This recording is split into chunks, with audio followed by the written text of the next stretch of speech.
مسلما كنت وأبقى مسلما، تشهد الأرض بهذا والسماء. انت قاعد ليه عند النساء؟ ما يعرف ولا ما يعرفش ولا يتسئل ولا ما يغور في داهية، انت قاعد جنب النسوان ليه؟ النبي صلى الله عليه وسلم خلاه بطل المعصية وهو بيضحك. بطلوا المعصية بالضحك. ازاي؟ هات الكتاب شمال الترمذي منه طبعة اخ ورهاني قد المنديل ده كده، طبعة كده اهو، تبقى حاطه في جيبك وتقعد تقراه كده زي ما انت بتختم القرآن كل فترة كده. اختم الكتاب ده بحيث انك تبقى دايما عايش معاه عليه الصلاة والسلام. كان بيتصرف ازاي؟ كان بيعمل. كنا لسه بنحكي للاخوة عندنا في الاخوة بتوع مدينة نصر درس بتاعهم بتاع سيرة، فكنا بناخد موقف كده على طرة كل درس من تمارين الشوق للنبي عليه الصلاة والسلام.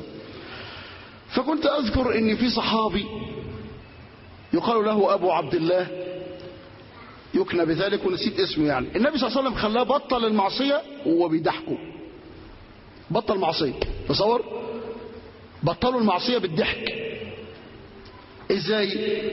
الصحابي خرج كان مع النبي عليه الصلاة والسلام، خرج وراح قاعد لقى شوية نساء بيتكلموا، حس انهم نساء، فبص لهم كده وكان لسه حديث عهد الاسلام فعجبوه.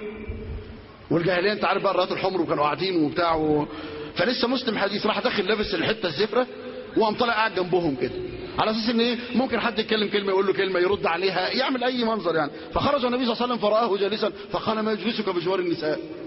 قاعد ليه جنب النساء؟ هو الواحد نفسه يقول الكلام ده صح ولا لا؟ بقى الدين بيتقال النهارده كده قدام النساء، انت قاعد ليه عند النساء؟ ما يعرف ولا ما يعرفش ولا يتسئل ولا ما يغور في داهيه، انت قاعد جنب النسوان ليه؟ حاجه خلاص الواحد جاله الضغط والله العظيم، الواحد حاسس انه هيترمي في مستشفى قريب. فقال ما يجلسك بجوار النساء؟ فقال فهبت رسول الله صلى الله عليه وسلم. تعرفين يا اخوه النبي كان ايه؟ لو النبي وهو بيكلمك كده ما تحكش، مش هقول لك كشر، ما تحكش، كلمك كلام دغري كده ممكن قلبك يقف من الرعب. كان مهاب على نصرته بالرعب، مهاب جدا. فاول ما قال له كده ونظر له كده اترعب الصحابي. قال فهبت رسول الله صلى الله عليه وسلم فقلت يا رسول الله انه جمل لي قد شذ، جمل طلع شاذ جري، فانا قاعد بطلبه والله بس مش قاعد جنب النساء ولا حاجه. فلا قال له ولا حاجه ولا قال له حاجه عليه الصلاه والسلام. شوف بقى بس خد بالك بطلوا المعصيه دي ازاي.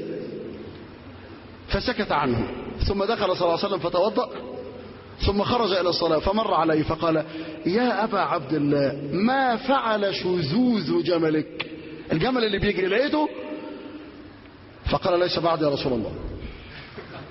فلما رجع الى المدينه قال فلما لقاني رسول الله صلى الله عليه وسلم قال يا ابا عبد الله ما فعل شذوذ جملك؟